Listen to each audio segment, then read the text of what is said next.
President Pitzer, Mr. Vice President, Governor, Congressman Thomas, Senator Wiley and Congressman Miller, Mr. Webb, Mr. Bell, scientists, distinguished guests, ladies and gentlemen. I appreciate your President having made me an honorary visiting professor, and I will assure you that my first lecture will be very brief. I am delighted to be here, and I'm particularly delighted to be here on this occasion. We meet at a college noted for knowledge, in a city noted for progress, in a state noted for strength, and we stand in need of all three. For we meet in an hour of change and challenge, in a decade of hope and fear, in an age of both knowledge and ignorance. The greater our knowledge increases, the greater our ignorance unfolds. Despite the striking fact that most of the scientists that the world has ever known are alive and working today, despite the fact that this nation's own scientific manpower is doubling every 12 years in a rate of growth more than 3 times that of our population as a whole, despite that, the vast stretches of the unknown and the unanswered and the unfinished still far outstrip our collective comprehension. No man can fully grasp how far and how fast we have come. But condense, if you will, the 50,000 years of man's recorded history in a time span of but a half a century. Stated in these terms, we know very little about the first 40 years, except at the end of them, advanced man had learned to use the skins of animals to cover them. Then about 10 years ago, under this standard, man emerged from his caves to construct other kinds of shelter. Only 5 years ago, man learned to write and use a cart with wheels. Christianity began less than 2 years ago. The printing press came this year. And then less than 2 months ago, during this whole 50-year span of human history, the steam engine provided a new source of power. Newton explored the meaning of gravity. Last month, electric lights and telephones and automobiles and airplanes became available. Only last week did we develop penicillin and television and nuclear power. And now, if America's new spacecraft succeeds in reaching Venus, we will have literally reached the stars before midnight tonight. This is a breathtaking pace, and such a pace cannot help but create new ills as it dispels old. New ignorance, new problems, new dangers. Surely the opening vistas of space promise high costs and hardships, as well as high reward. So it is not surprising that some would have us stay where we are a little longer, to rest, to wait. But this city of Houston, this state of Texas, this country of the United States was not built by those who waited and rested and wished to look behind them.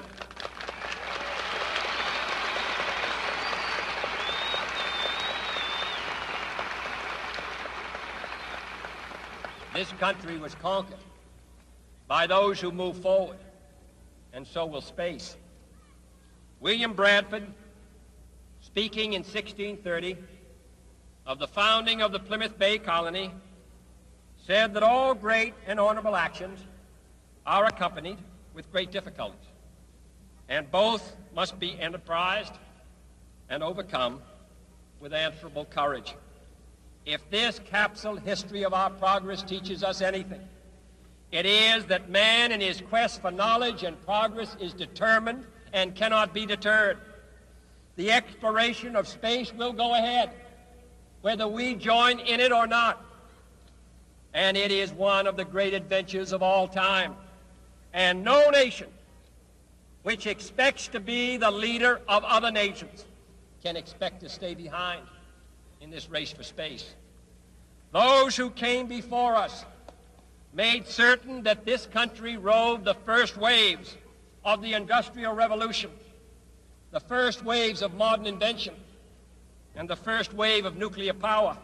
And this generation does not intend to founder in the backwash of the coming age of space. We mean to be a part of it. We mean to lead it.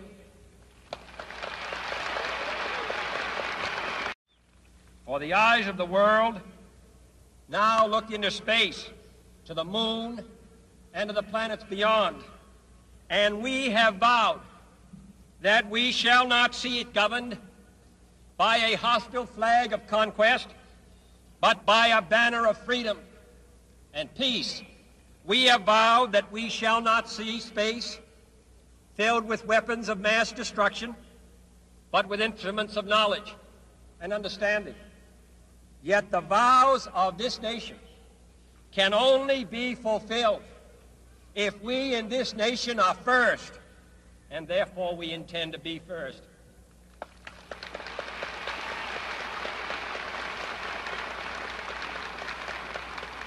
In short, our leadership in science and industry, our hopes for peace and security, our obligations to ourselves as well as others, all require us to make this effort, to solve these mysteries, to solve them for the good of all men, and to become the world's leading spacefaring nation.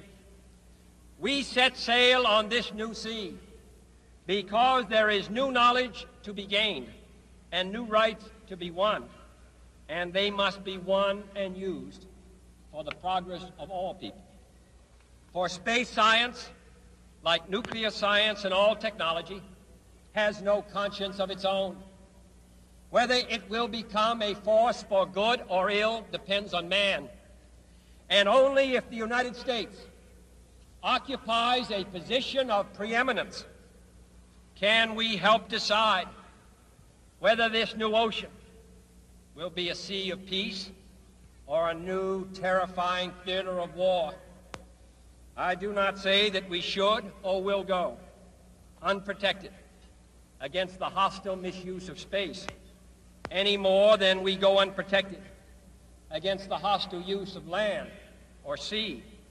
But I do say that space can be explored and mastered without feeding the fires of war, without repeating the mistakes that man has made in extending his writ around this globe of ours. There is no strife, no prejudice, no national conflict in outer space as yet. Its hazards are hostile to us all. Its conquest deserves the best of all mankind, and its opportunity for peaceful cooperation may never come again. But why, some say, the moon? Why choose this as our goal? And they may well ask, why climb the highest mountain? Why, 35 years ago, fly the Atlantic? Why does Rice play Texas? We choose to go to the moon. We choose to go to the moon.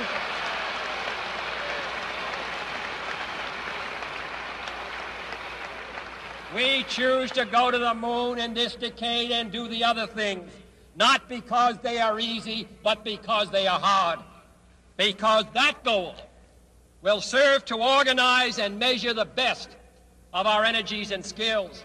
Because that challenge is one that we're willing to accept, one we are unwilling to postpone, and one we intend to win, and the others too. It is for these reasons that I regard the decision last year to shift our efforts in space from low to high gear as among the most important decisions that will be made during my incumbency in the office of the presidency.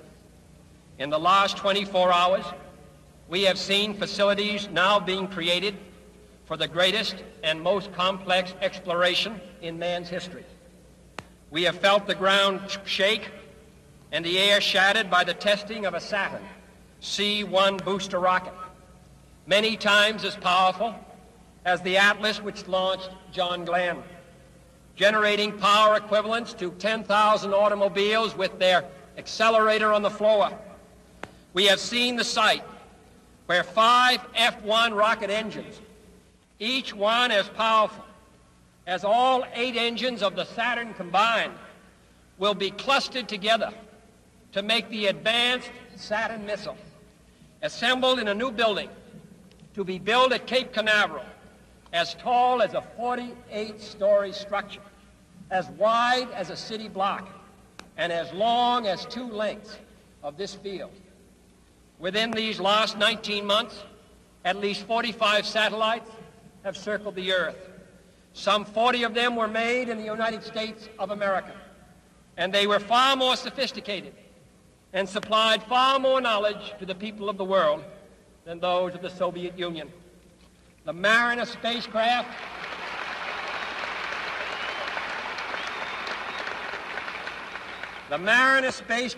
now on its way to Venus, is the most intricate instrument in the history of space science. The accuracy of that shot is comparable to firing a missile from Cape Canaveral and dropping it in this stadium between the 40-yard lines. Transit satellites are helping our ships at sea to steer a safer course. TIRUS satellites have given us unprecedented warnings of hurricanes and storms, and will do the same for forest fires and icebergs. We have had our failures, but so have others, even if they do not admit them, and they may be less public. To be sure,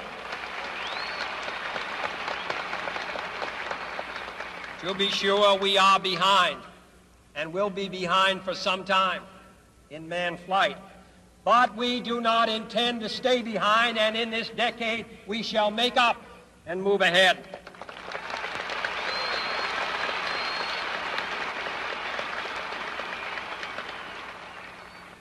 The growth of our science and education will be enriched by new knowledge of our universe and environment, by new techniques of learning and mapping and observation, by new tools and computers for industry, medicine, and the home as well as the school.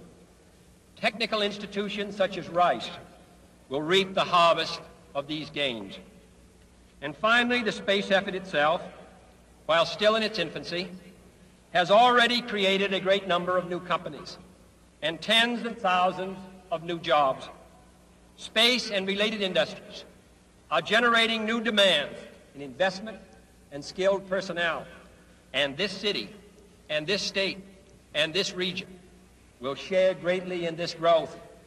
What was once the furthest outpost on the old frontier of the West will be the furthest outpost on the new frontier of science and space.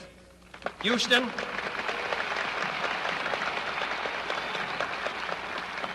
your city of Houston, with its manned spacecraft center, will become the heart of a large scientific and engineering community. During the next 5 years, the National Aeronautic and Space Administration expects to double the number of scientists and engineers in this area, to increase its outlays for salaries and expenses to $60 million a year, to invest some $200 million in plant and laboratory facilities, and to direct or contract for new space efforts over $1 billion from this center in this city. To be sure, all this costs us all a good deal of money. This year's space budget is 3 times what it was in January 1961, and it is greater than the space budget of the previous 8 years combined. That budget now stands at $5.4 billion a year, a staggering sum, though somewhat less than we pay for cigarettes and cigars every year. Space expenditures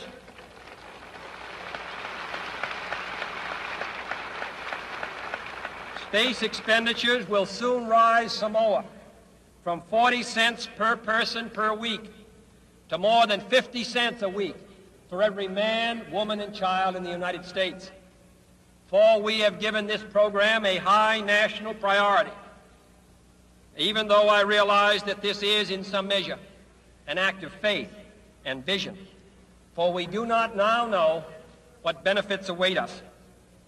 But if I were to say, my fellow citizens, that we shall send to the moon 240,000 miles away from the control station in Houston, a giant rocket more than 300 feet tall, the length of this football field, made of new metal alloys, some of which have not yet been invented, capable of standing heat and stresses several times more than have ever been experienced, fitted together with a precision better than the finest watch, carrying all the equipment needed for propulsion, guidance, control, communications, food, and survival on an untried mission to an unknown celestial body, and then return it safely to Earth, re-entering the atmosphere at speeds of over 25,000 miles per hour, causing heat about half that on the temperature of the sun, almost as hot as it is here today, and do all this, and do it right, and do it first before this decade is out, then we must be bold.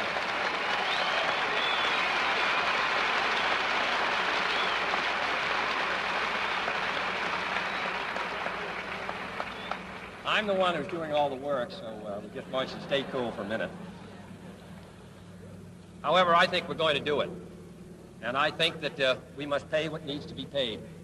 I don't think we ought to waste any money, but I think we ought to do the job. And this will be done in the decade of the 60s. It may be done while some of you are still here at school at this college and university. It will be done during the terms of office of some of the people who sit here on this platform. But it will be done. And it will be done before the end of this decade. And I am delighted that this university is playing a part in putting a man on the moon as part of a great national effort of the United States of America.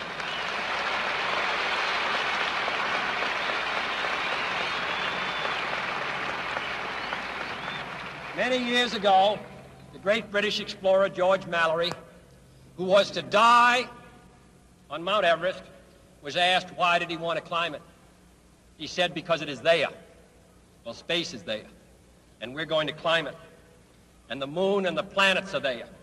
And new hopes for knowledge and peace are there.